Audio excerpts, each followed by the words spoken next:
Friends, good morning. మీ గౌరీ చెప్పే కథలకు స్వాగతం. మరి రాముడు దశరథంతో, నాకు ఎలాంటి సౌకర్యాలు వద్దు, 14 సంవత్సరాలు కందమూలాదులు తవ్వి తెచ్చుకోవడానికి గొడ్డలి గంప 2 ఇవ్వండి అని స్పష్టంగా తెలియజేశాడు కదా. అప్పుడు కైకేయి సిగ్గు లేకుండా వెంటనే నారబట్టలు తెచ్చి వీటిని కట్టుకో అని రాముడికి చెప్పిందిట. కైకేయి దగ్గర నుండి ఆ 2 నారబట్టలు తీసుకొని ఇదివరకే కట్టుకొని ఉన్న పలిపెల్లాంటి బట్టలు విప్పి మరి మునులు కట్టుకునే నారబట్టల్ని కట్టుకున్నట్ట. అక్కడే ఉన్న లక్ష్మణుడు కూడా తండ్రి ఎదుటనే అందమైన వస్త్రాలు విడిచి ఋషులు కట్టుకునే వల్కలాలు ధరించాడు. అప్పటిదాకా పట్టుచీర కట్టుకొని ఉన్న సీతాదేవి తాను కూడా కట్టుకోవడానికి నారబట్టలను చూసి లేడి పిల్లలాగా భయకంపితురాలైందంట. వలను చూసిన లేడి పిల్లలాగా అంతులేని దుఃఖంతో కన్నీరు గారుస్తూ రాముడిని చూసి అన్నదిట, మరి అరణ్యాల్లో ఉండే మునులు వల్కలాలు ఏ విధంగా కట్టుకుంటారో నాకు చెప్పండి, నాకు ఈ చీర కట్టుకోవడం ఎలాగో తెలియదు అని అడిగిందిట.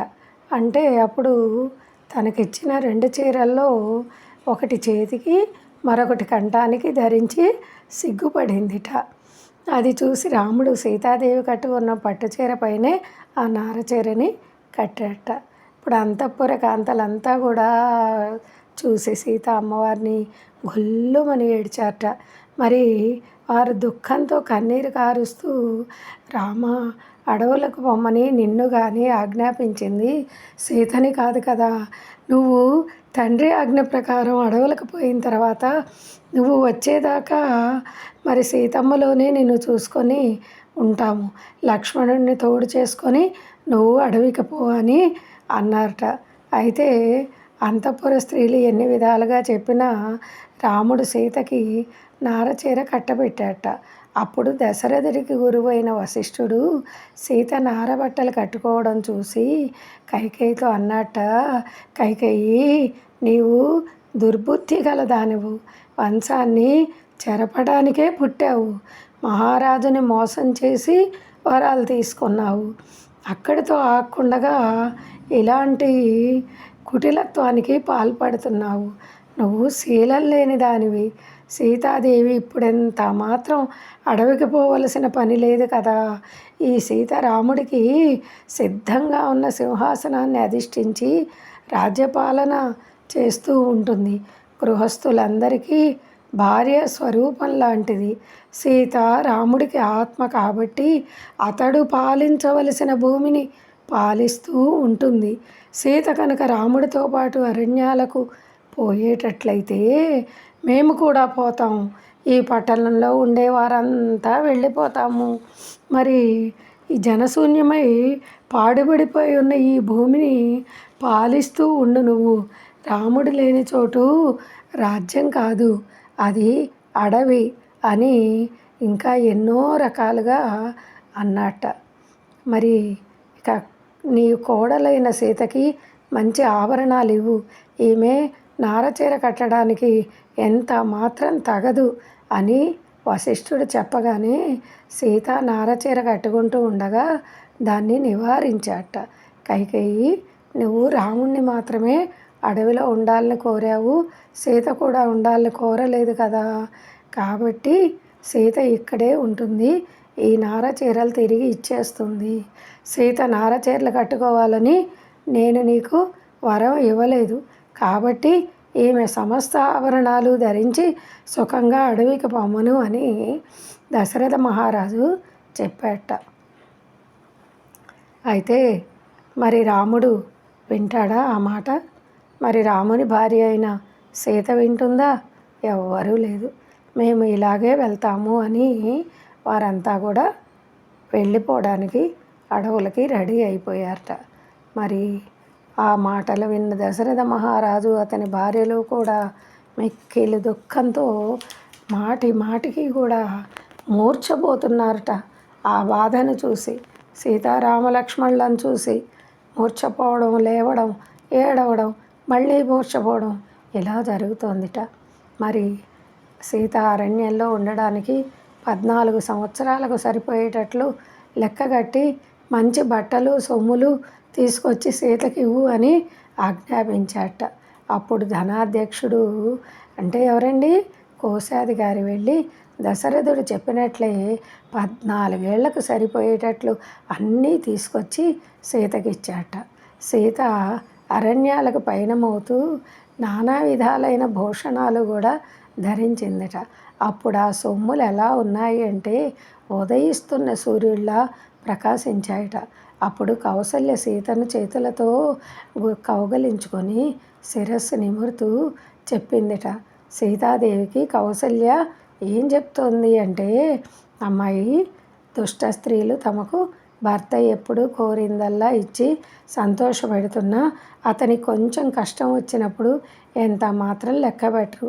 మరి మొదట సుఖం అనుభవించినప్పుడు మంచివాళ్ళుగా ఉండి ఎంతో సుఖాన్ని అనుభవించి ఆ తర్వాత భర్తకు దారిద్ర్యం కొంచెం కష్టాలు వచ్చిన భర్తను విడిచిపెట్టాలని చూస్తారు. అది స్త్రీల స్వభావం.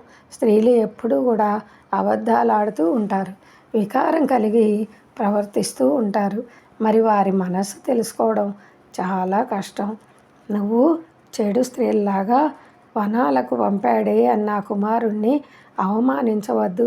అతడు ధనవంతుడైనా దరిద్రుడైనా దేవుళ్ళ చూసుకో అని కౌసల్య చెప్పిన మాటలు విని సీత కౌసల్యకు చేతులు జోడించి, నువ్వు ఆజ్ఞాపించినట్లే అంతా చేస్తాను. భర్త విషయంలో ఎలా ఉండాలో నాకు తెలుసు. పెద్దలు ఇదివరకు చెబితే నేను విన్నాను. నన్ను చెడు స్త్రీలతో పోల్చవద్దు అని సీత అత్తగారితో అలాగా చెప్పిందిట. సీత చెప్పిన మాటలు విని కౌసల్య ఎంతగానో సంతోషించి, కానీ అప్పుడే రాముడు అడవికి పోతున్నాడే అని దుఃఖంతో కన్నీరు కారుస్తూ ఉందిట. మరి తల్లి కౌసల్యకు ఇతర తల్లులకు రాముడు ప్రదక్షిణాలు చేసి, అమ్మా, నువ్వు దుఃఖపడబోకు.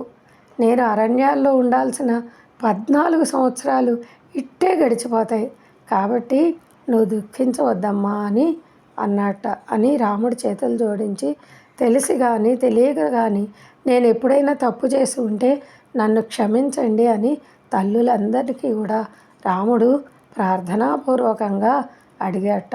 ఇక నేను సెలవు తీసుకుంటాను అని చెప్పాట. మరి రాముడు మాటలు విన్న దశరథుడి భార్యలు ఎలా ఉన్నారంటే, అసలు వాళ్ళ ముఖాల్లో మొహం కనిపించట్లేదంట, కన్నీటి ధార తప్ప. అలాగ రోదనం చేస్తున్నారట వాళ్ళు. మరి ఆ విధంగా ఏడుస్తూ మూర్ఛపోతూ లేచి కూర్చుంటూ రాముడిని చూస్తూ దుఃఖిస్తూ సీతను పట్టుకొని బాధపడుతూ అలాగా అందరూ కూడా దుఃఖాతిశైలై ఉన్నదిట అంతఃపురం అంతా కూడా. ఈ రాముడు లేని అయోధ్య ఎలా ఉంటుంది అన్నట్లు అందరూ కూడా ఒకటే బాధపడిపోతున్నారట. రాముడు ఇలా అరణ్యాలకు వెళ్ళగానే అంతఃపుర స్త్రీలందరూ కూడా పెద్ద ధ్వని కలిగేటట్లుగా ఏడుపు మొదలుపెట్టారట. అనాథలు అశక్తులు అయిన ఈ ప్రజలకు ఎవరు రక్షకుడుగా ఉంటారు? అలాంటి రాముడు ఇప్పుడు ఎక్కడికి వెడుతున్నాడు? ఎవరు తనపై దోషాలు మోపినప్పటికీ, తన కోపం కలిగించినప్పటికీ ఎంత మాత్రం కోపం తెచ్చుకోక ఇతరులకు దుఃఖిస్తే తాను కూడా దుఃఖిస్తాడో అలాంటి రాముడు ఇప్పుడు ఎక్కడికి వెడుతున్నాడు అని పదే పదే పదే పదే ఆ రాముణ్ణి తలుచుకుంటూ బాధపడుతూ అంతఃపురం అంతా కూడా భయంకరమైన శోకనాదాలు వినిపిస్తూ ఉన్నాయట.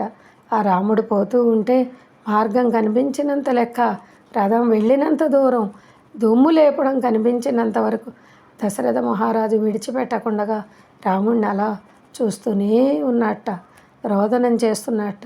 దశరథుడు ఇలా రోదనం చేస్తూ జనం తన చుట్టూ గుమిగూడి ఉండగా బంధువులు చచ్చిపోతే స్నానం చేసిన వాడిలాగా దీనాతి దీనుడై అయోధ్యలోకి ప్రవేశించాట.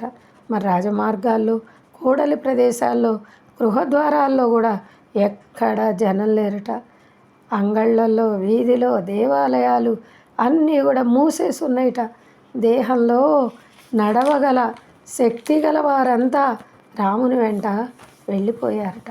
అలాగే మరి దారి చూపించేవారు దశరథుణ్ణి కౌసల్య గృహానికి చేర్చారట. అప్పుడు కౌసల్య రాముణ్ణే తలుచుకుంటూ వాపోతూ ఉన్న దశరథ మహారాజు పక్కనే కూర్చొని దుఃఖంతో రోధిస్తూ అన్నదిట, మహారాజా, కైకేయి రాముడికి కుటిలంగా విషంలాంటి అపకారం చేసింది. ఇక సుఖంగా కుబుసం విడిచిన పాములాగా సంతోషంగా ఉంటుంది అని అనేక విధాలుగా చెప్తూ కౌసల్య ఇలా దుఃఖిస్తుండగా సుమిత్ర చూసి, కౌసల్య, నీవెందుకలా దుఃఖిస్తావు? నీ కుమారుడు సమస్త సద్గుణాలు కలవాడు. ఆ సద్గుణాలు ఎలాంటివంటే పురుషోత్తముడు. తండ్రికి అసత్య దోషం రాకుండా చేయటానికే రాజ్యం విడిచి అరణ్యాలకు వెళ్ళాడు. మరి అలాంటి రాముడి కోసం దుఃఖించడం తగదు. దుఃఖించకు నువ్వు. రాముడు చల్లగా ఉండాలని ఆశీర్వదించు అని చెప్తూ ఎన్నో విధాల సేవ చేస్తోందిట.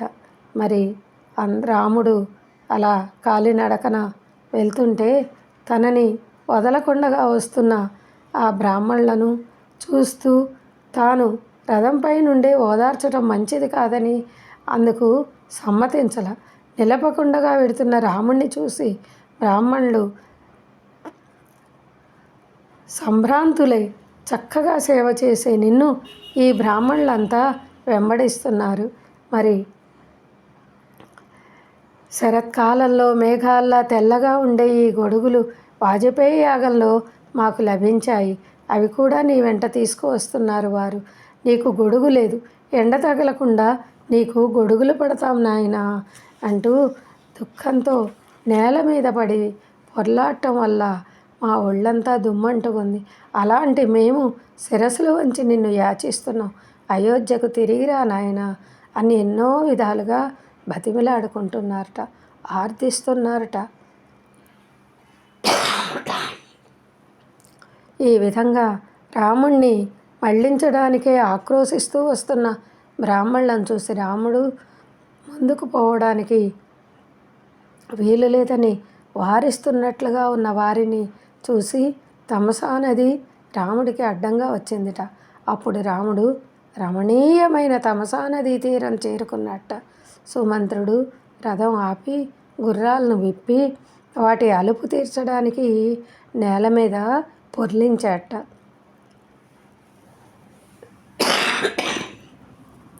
వాటికి నీళ్లు తాగించాట. నీళ్లతో వాటి ఒళ్ళంతా చక్కగా కడిగాట. ఆ తమసా నదీ తీరంలో కొంతసేపు అటు ఇటు తిప్పాట. మరి తమసా నదీ తీరంలో రాముడు విశ్రాంతి తీసుకున్నాడా, ఎలా ఉన్నాడు అనేది రేపు మనం తెలుసుకుందామర్రా. మరి లైక్ చేయండి, షేర్ చేయండి, సబ్స్క్రైబ్ చేయండి. మీ గౌరీ పూర్ణ.